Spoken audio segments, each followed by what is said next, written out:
Baik, bismillahirrahmanirrahim. Assalamualaikum warahmatullahi taala wabarakatuh. Salam sejahtera, salam hormat. Tuan-tuan dan puan, apa khabar semua? Salam kejayaan buat semua. Alhamdulillah. Saya Taqiyuddin Fazil, iaitu sebagai marketing, yang mana saya akan mengendalikan Zoom pada malam ini bersama dengan beberapa top leader yang mana mereka akan berkongsi dengan kita tajuk yang sangat menarik supaya kita dapat orang kata manfaat ataupun input yang berguna. Orang kata result oriented lah. Memang sukses proven. Memang dah terbukti mereka buat dalam perniagaan ini berjaya. Baik. Jadi first kali kita minta kerjasama anda untuk anda kongsikan link Zoom meeting pada malam ini supaya tim kita, network kita, rakan niaga kita dapat input, dapat knowledge yang sama seperti kita juga malam ini.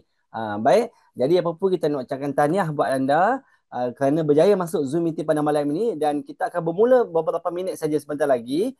Dan tuan-tuan dan puan, pada malam ini anda boleh invite saja rakan-rakan anda, mungkin mereka nak mengenali perniagaan ini lebih mendalam dan nak mendapat keyakinan lebih mendalam. So jemput mereka masuk dalam Zoom kita malam ini. Kita ada beberapa top-top leader hebat ni. Alright.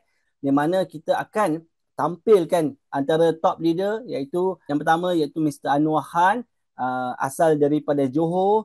Okay, hari ini menetap di Johor dan berkembang network beliau bukan saja di Johor tetapi sehingga seluruh semenanjung Malaysia, tuan-tuan. Okay. So dan juga kita ada Datuk Nur Kasmaliza, Datuk Liz pada malam ini, Diamond Entrepreneur. Okay.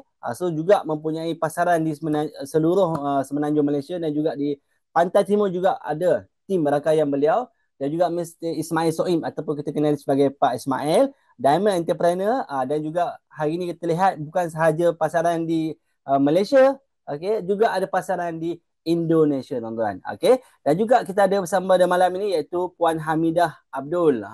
Inilah dia, tuan-tuan, antara beberapa barisan yang kita tampilkan, iaitu Puan Hamidah Abdul ini boleh katakan pencapaian yang luar biasa, seorang suri rumah. Okay. Sebelum ni pun juga memang ada buat bisnes yang biasa-biasa, tetapi alhamdulillah rezeki beliau bukan setakat saja pasaran di Malaysia, tetapi sehingga berkembang sehingga di Vietnam, okay, berkembang sehingga ke luar negara lah. Okay. So tuan-tuan puan, pada malam ini kita nak bersama dengan mereka lah. Okay.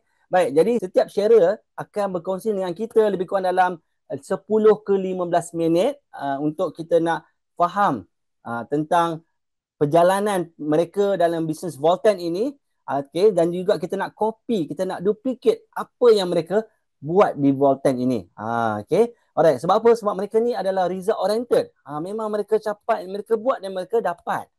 Itu yang kita nak. Okay. Dan juga mereka faham perniagaan ini bagaimana dan mereka berjaya, insyaAllah. Terima kasih kepada hampir 300 mata memandang pada malam ini yang masuk Zoom. So kita nak ucapkan tahniah dan syabas. Dan apapun yang pastinya, ilmu tanpa tindakan adalah sia-sia. Malam ini apa yang kita belajar daripada top leader kita, daripada Tuan Anwar Khan, daripada daripada Datuk Liz, kita bersama dengan Pak Ismail, dan juga bersama Puan Intan.